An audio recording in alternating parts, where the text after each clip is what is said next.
author has won the Booker Prize for Wolf.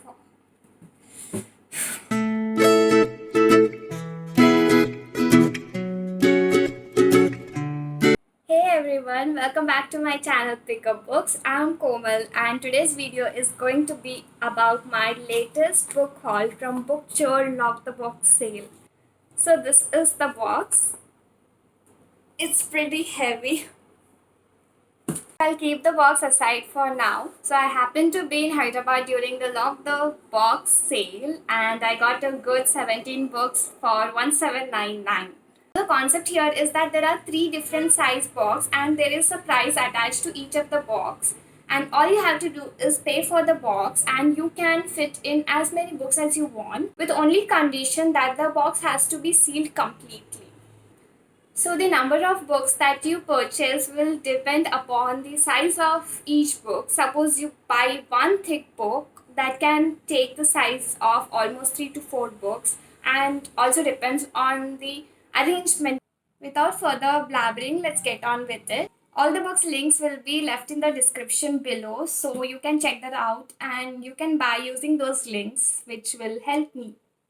So the first book is Only Time Will Tell by Jeffree Archer. This is the first book in Clifton Chronicles series and there are 6 more books following. The series is a multi-generational saga that is spread across 20th century. It follows the life of Harry Clifton from Great War to World War II. Next book we have is Wolf Hall by Hilary Mantel. Again, this is the first book in the Wolf Hall trilogy. It is a fictional account of Thomas Cromwell's rise to power in the court of Henry VIII. The author has won the Booker Prize for Wolf Hall and Bring Up the Bodies, that is the second installment in the trilogy.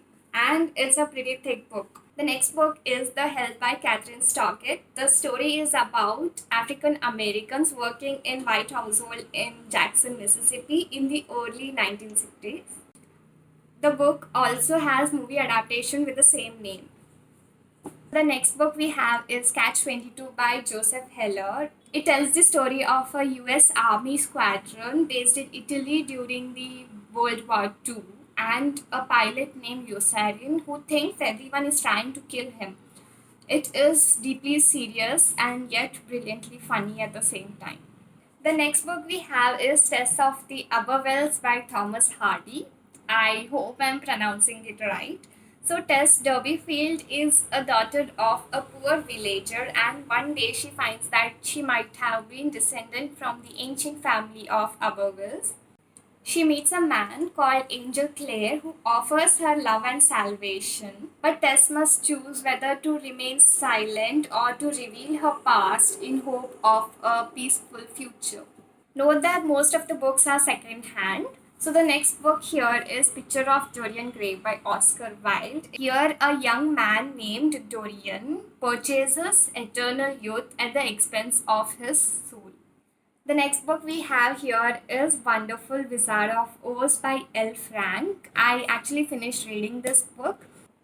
This is the story of Dorothy. She thinks she's lost forever when a tornado whirls her and her dog Toto in a magical world.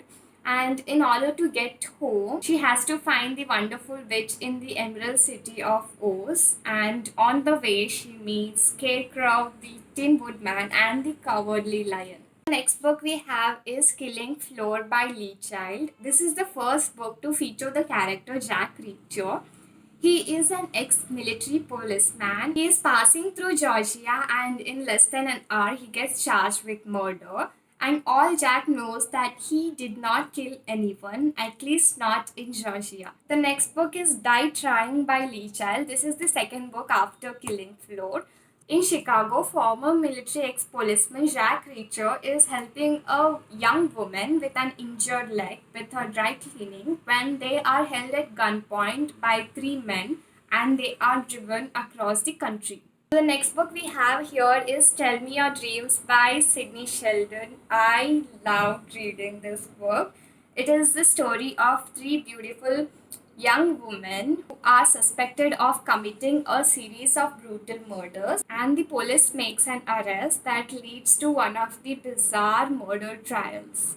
The next book we have is Raja Rao Collected Stories. The collection traverses the entire span of Raja Rao's literary career, and it has stories that has a deeper understanding of village life and also about India's freedom struggle. Next book we have is The Mermaid and Mrs. Hancock by Imogen Hermes Goward. On a September evening in 1785, the merchant Jonah Hancock finds one of his captors eagerly waiting on his doorsteps. He has sold Jonah's ship for what appears to be mermaid, and now the rumor has spread and the villagers want to see Mr. Hancock's marvel.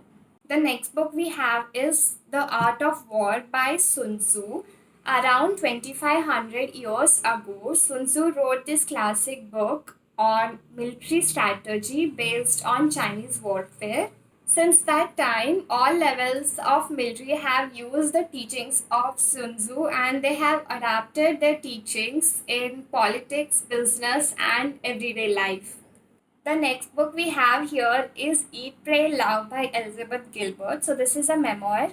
She had everything an educated, ambitious American woman would want to have: a successful career, a house, a husband. But in spite of all that, she was consumed with grief and confusion.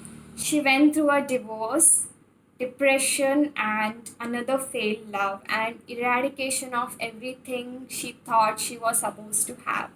Next book we have here is The Search: How Google and Its Rivals Rewrote the Rules of Business and Transformed Our Culture by Jean Bettel.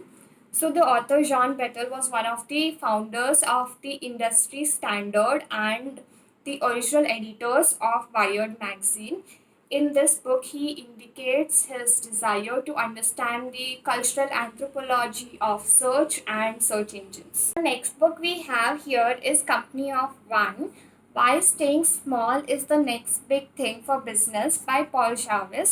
It focuses on getting better rather than bigger. Paul Jarvis shows how remaining small can help you have a meaningful life and avoid day-to-day grind that occurs in traditional growth-oriented business. Last book we have here is The Big Zero: The Transformation of ZBB into a Force for Growth, Innovation and Competitive Advantage by Kris Timmermans, Roark and Rodrigo Abdalla. The Big Zero shows how a zero-based budgeting approach focuses on agility, visibility, and the future to fuel growth and competitiveness. So that's it for today's video. I hope you enjoyed watching this. If you did, please leave a like, comment down if you read any of this book, share it with your friends and subscribe. I'll be back with another video. Until then, take care. Bye-bye.